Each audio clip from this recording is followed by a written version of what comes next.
13 जणांना मृत घोषित केलं आहे। यामध्ये 3 नौदलाचे आहेत आणि 10 नागरिक आहेत।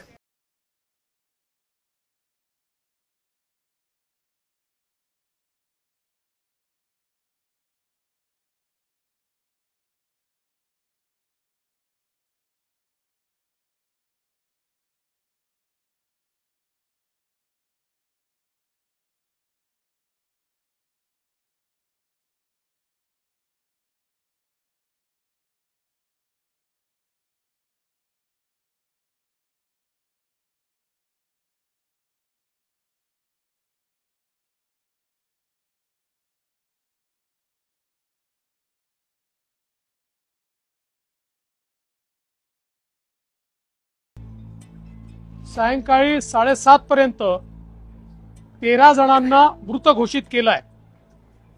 यामध्ये 3 नौदलाचे आहेत आणि 10 नागरिक आहेत ज्यांना मृत घोषित केलेलं आहे।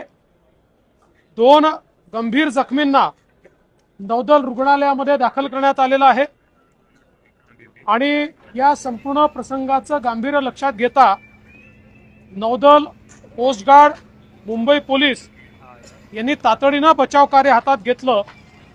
या बचाव कार्यामध्ये नौदलाच्या 11 क्राफ्ट आणि 4 हेलिकॉप्टरची मदत घेण्यात आली।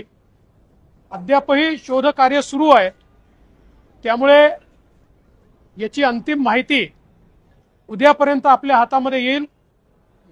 सर्व शासनाच्या यंत्रणा याच्या कामी लागलेल्या आहेत।